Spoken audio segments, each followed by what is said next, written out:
The lights go out, and for 1 second before you can stop it, your whole body goes on alert. Your heart rate ticks up, your eyes strain into the black, and your ears do all the work now. You know it's irrational. There's nothing in your bedroom.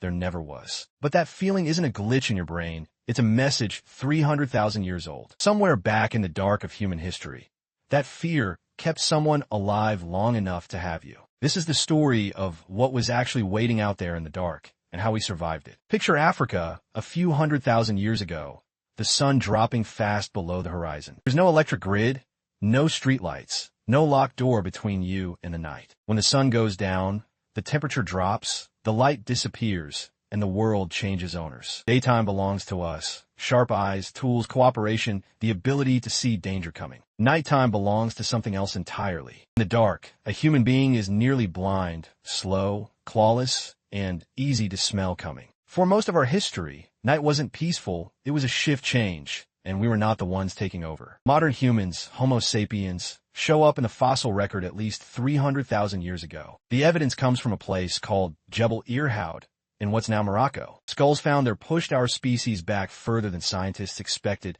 deep into a brutal, predator-filled world. There was no glass, no walls, no gate, just open ground, and whatever lived on it. This wasn't a jungle full of gentle animals. It was one of the most dangerous nighttime landscapes in Earth's history. This wasn't a jungle full of gentle animals. It was genuinely one of the most dangerous nights on Earth. To understand the fear, you first have to understand exactly what was hunting. Start with the basic problem. Human eyes are terrible in the dark. We're a daytime species.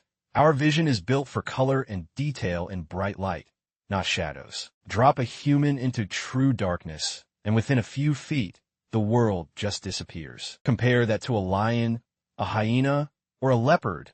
Animals with eyes built to gather light. Their night vision can be 6 to 8 times sharper than ours. We also can't smell a predator approaching, and we're slow, no claws, no fangs, no natural armor. In daylight, humans had brains, tools, and numbers on their side. At night, almost none of that mattered. So who exactly was out there once the sun went down? Pleistocene Africa was home to a lineup of predators far larger and more dangerous than anything alive today. Cave lions, larger than modern lions, hunting in coordinated prides. Giant hyenas strong enough to crack open bone with a single bite. Saber-toothed cats built to ambush from total silence and total darkness. Every single one of them could see better, move faster, and kill more efficiently than us at night. Take the cave lion.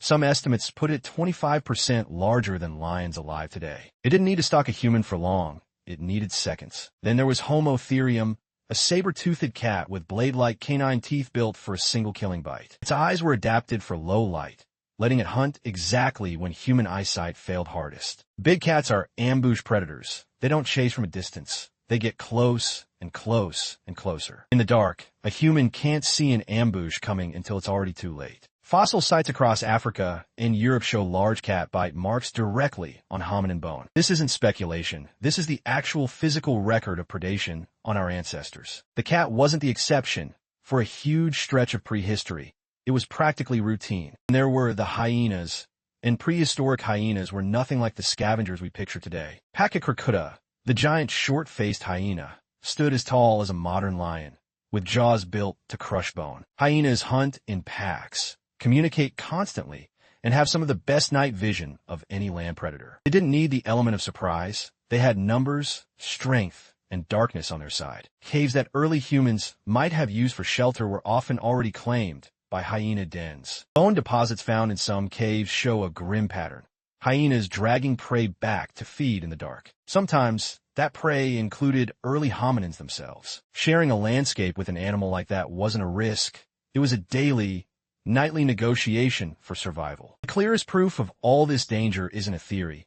It's written directly onto ancient bone. In 1924, a fossil skull was found in South Africa, the Taung Child, an early hominin. Decades later, scientists studying the skull found something chilling: puncture marks matching eagle talons. This child wasn't just found near a predator.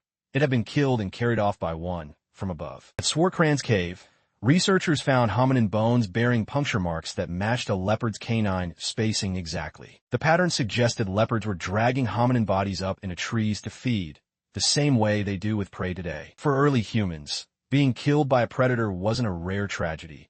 it was one of the leading causes of death. This is the reality that shaped the fear you still feel. It was written on our ancestors' actual skeletons. For an enormous stretch of human history, there was no fire to push any of this back. Early hominin groups had exactly one real defense once darkness fell: get as high, as hidden, and as still as possible. Some researchers think early hominins slept in trees, the same strategy chimpanzees still use today. The tree wasn't perfect protection, but it put distance between you and a lion's jump. For most of the night, in most of human prehistory, the plan was simply, don't be found. Then everything changed, slowly. Over hundreds of thousands of years, humans learned to control fire. At Wonderwerk Cave in South Africa, researchers found burned bone and ash dating back roughly 1 million years. It's some of the earliest solid evidence of a hominin species deliberately using fire inside a cave. But controlling a spark from a wildfire is one thing.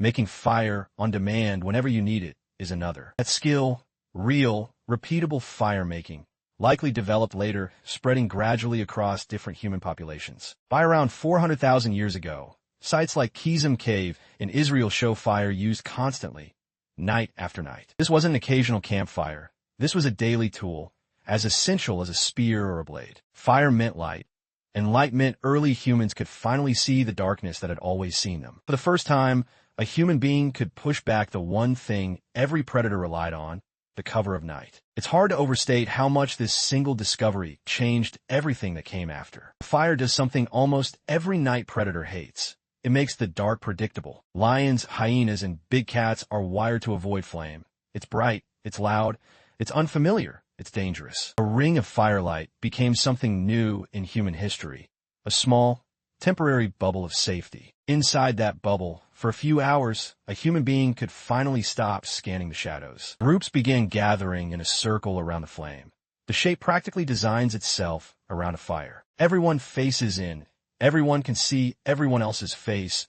Nobody has their back exposed to the dark. This simple circle may be one of the oldest social structures humans ever built. Fire didn't just keep predators away, it kept the group physically and socially together every single night. For the first time, night stopped being pure survival and started becoming something almost social. Fire didn't erase the danger completely.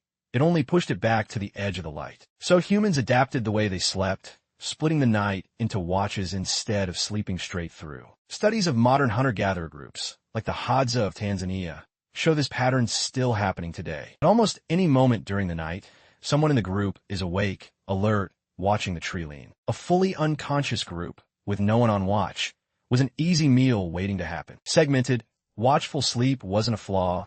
It was a defense system built directly into human behavior. Sitting up on watch, night after night, did something else too. It gave humans time to talk. Researchers studying groups like the Jew/Hoansi have found that nighttime conversation is strikingly different from daytime talk. During the day, conversations are practical: food, tools, disputes, logistics. At night, around the fire, the talk shifts towards stories, myths, memory, and the supernatural. Anthropologists think this nightly ritual helped transmit culture, cooperation, and even morality across generations. The fire wasn't just protecting bodies. It may have been one of the engines that built human imagination. Every scary story ever told by firelight has a very old, very practical ancestor: real fear being processed out loud. In a strange way, the monster stories may have started as survival briefings. Homo sapiens weren't the only ones fighting this same nightly war. Neanderthals, living across Ice Age Europe, also mastered fire, with hearths found at sites like Abergavenny in Spain. They faced their own set of nighttime predators: cave bears,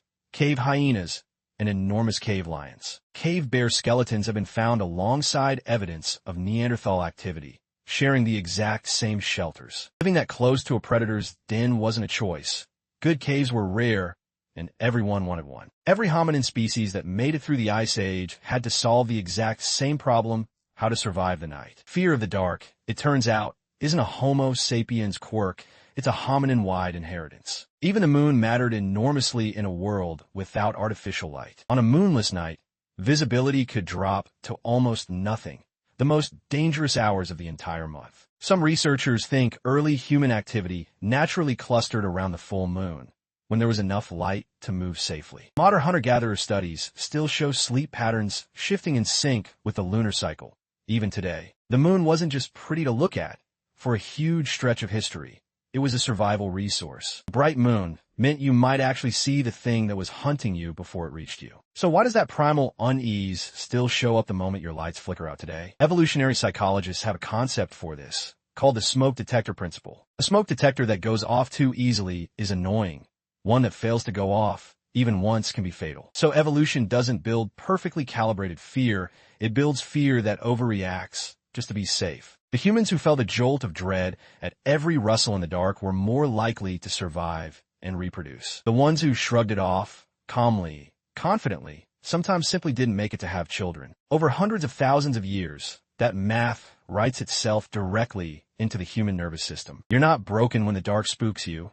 You're descended, quite literally, from the ones who took it seriously. Psychologists call it nyctophobia, and it typically peaks between roughly 2 and 6 years old. At that exact age, a child's imagination is developing faster than their ability to judge real risk. So the brain does something very old. It fills the blank darkness in with worst-case possibilities. Most children grow out of it, but almost nobody loses that reflex completely. Adults still feel it walking to a car in an empty parking lot, or hearing a creak in a dark hallway. Your nervous system never got the memo that the lines are gone. And here's the part that actually reframes the whole story.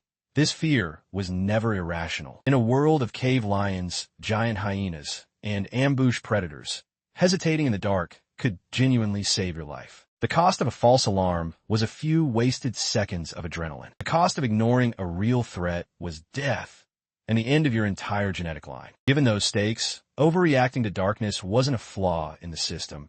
It was the system working exactly right. Fear of the dark is, quite possibly, the single most successful survival strategy in human history. So the next time the lights go out and your skin prickles, take a second before you dismiss it. That feeling is a message relayed across roughly 15,000 generations from people who did not have walls or light bulbs. They had a fire, a circle of watchful faces, and a fear sharp enough to keep them alive till morning. Every single one of your ancestors, without exception, survived enough dark nights to pass that fear on to you. The lions are gone now. The giant hyenas are gone. The saber-toothed cats are long extinct. But the wiring they built into us is still sitting right there, waiting for the lights to flicker. Maybe that's not something to be ashamed of. Maybe it's proof of exactly how far we've come. 300,000 years later, you're still here. And that fear is a big part of why.